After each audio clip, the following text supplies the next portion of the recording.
Hello, everybody. I'm Stephen Nathanson, CEO and founder of Strive for More. And I want to ask you a question. Do you find that you're more focused on what's going wrong than what's going right? If you do, you're definitively not alone. It's very natural for us as human beings to focus on what's going wrong, what we don't like, what we don't want, and or in other words, the problems that we have in life. But when we do that, we're activating a sympathetic nervous system in our body that actually kind of keeps us down. It keeps us there. It doesn't help us switch or overcome. It helps us remain in that non-serving state, focused on the problems that maybe create those downward spirals of thoughts that we've talked about before. And one thought leads to another, that leads to another. And then before we know it, we're just flustered, we're angry, we're upset, and maybe we've blown our lid, and maybe we've yelled at somebody we didn't mean to. When we get stuck in that trap, that downward spiral, there's some real world consequences that can come out, not only for us, but for the people around us and impact them. It can happen in our personal lives. It can happen at work. But again, it's a very common thing for us. And part of that is, if we go back to school and the way that we're taught, we're very much taught to focus on problems. So if we think about, say, math and science for a second, what's your problem statement? What are you trying to solve for? Right? You've got train A going this way, you've got train B going this way, and if they're traveling at different speeds, when are they going to connect? What is our problem statement? What are we trying to solve for? It's really how we're trained and we're taught to think. So it's very natural for us to extend that into other areas of our lives as well and be focused on the problems at hand, the challenges, the hurdles, the obstacles that we have. And another thing that I've read is that there's approximately 3 times as many words in the English language to describe negatives than there are positives. So let's take that at its face value and take that as true. With that being the case, language-wise, we're already set up for a lot of more ease to describe what we don't like, what we don't want, the problems we're facing. And if you've ever been around someone who you characterize as just always complaining, and I'll say and admit, I've been that person in my life. When I was employed in a field that I really wasn't passionate about and I was not happy, that was me. I was very focused on the problem at hand. I don't like being an engineer, and I don't want to work as an engineer for 30 or 40 years, right? It came out as just a constant complaint from me because I was very problem focused. But there's a way to shift out of that. And how do we do that? We focus on solutions instead, what we want, our desires, our goals.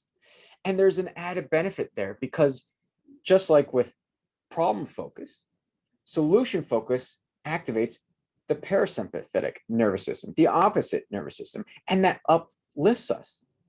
It has a physiological impact on our bodies that literally make us happier. And it is much stronger of a way to truly bring about what we want because we know what's in it for us. We know what we want to achieve, and we're physiologically setting ourselves up for success by focusing on what we want, the solutions, versus what we don't want, the problems. In my life, I often talk about the transitions that I've gone through in my career. And one of those was going from an engineer to being a special agent with the FBI. When I was in school, I was very problem focused. I don't want to do this. I don't like this. What else am I going to do? And I put it off, right? Because I didn't know what else to do. I was so focused on the problems at hand that I couldn't get out of that. And that's what caused me to be unhappy. That's what's caused me to complain. But I knew when I started actually working professionally as an engineer after college that I had my sights set on becoming a special agent with the FBI.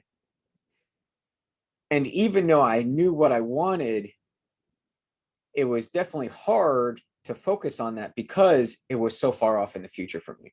I didn't know if it was going to happen. So more often or not, I found that I was in that problem focused mindset. And I saw it play out in the way that I complained to my friends and was constantly negative and down. That's not a whole lot of fun to be around. But when it started becoming more real, I became eligible. It was possible. I was going through that process, right? There's that switch that happened because I was very much now focused on, hey, this is a real possibility. And this is what I'm focusing on. I'm going to drive this home and make sure this happens. And I did everything I could to set myself up for success, knowing that I was focused on what I truly wanted, which was becoming a special agent with the FBI. And there was a switch in my mindset that played out in my life, not only internally with the way that I thought, the way that I felt, but also the way I interacted with my friends at the time. And it was because of that switch, focusing on the solutions, what we want, my desires. And it is a stronger driver to truly make that happen versus getting sucked in that problem focus. Because when we do that, it's hard to see that something is possible and that we can achieve it. So there's a lot of benefits in switching to focusing on solutions versus problems. And why is that so important for us when we talk about recognize and recognizing we always have a choice in our signature cognitive behavioral coaching approach of grit here at Strive for More? And the answer is it's a fundamental thing that's going to help us achieve success. And it is a choice. I can choose to focus on the problems, or I could choose to focus on what I want. That choice is always there for us, and it is always ours to make. I can choose to focus on what I want, what I desire, what I want to accomplish, the goals, instead of focusing on what I don't like, what I don't want, what's going wrong. That choice is always there. The question is, what am I going to focus on?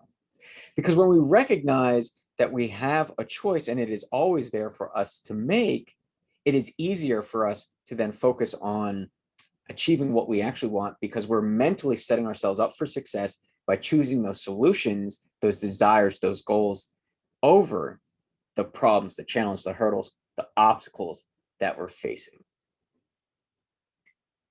That's why it's such a critical part of recognize and grit, because that choice is always there and we can make it. And we could set ourselves up for success by focusing on solutions instead of problems. One thing I want to leave you with is a little trick. As I said, we are naturally inclined today to really kind of focus on the negative, the non-serving, versus the positive, the serving. And it's often a lot easier for someone to characterize what they don't like, say, versus what they do like. So here's a little trick. If I can't answer that, if you can't answer that, how do we figure that out? Well, one place to start literally is just to say, well, what don't I want? What don't I like? Because the beauty in that is once you create that list, which is a lot easier, flip it. If you know what you don't want, literally flip it. And now you do know what you want. In that, one other note I'll make. When we come to language and processing language, we don't really process negatives. And I think we've talked about this before. But if I say, don't be nervous, I actually am still focused on being nervous in order to think about not being nervous. So when I say flip it, and I've written out, I don't want to be nervous, how can I make that into a positive? I want to be calm. So I'll make that a little bit clearer. So if I say, I don't like being nervous, right? That's something that I don't like, I don't want. And I want to flip that.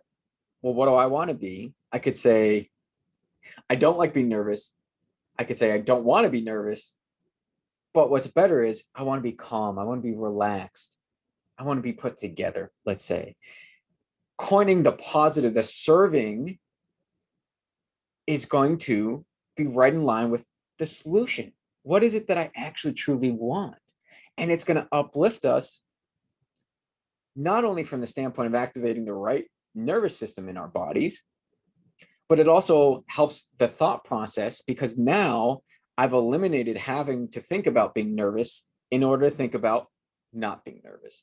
So those are actually just a couple key tricks that I use with clients all the time to help us figure out how to really bring awareness around, where's my mentality? Is it problem focused? Is it solution focused? And then how do I start flipping that? So I hope you enjoyed today. And I want to leave you with those tips because they are truly powerful insights to help us create that awareness, flip that script, and start focusing on the solutions that are truly going to make us successful. So until the next time, be the movement in your life.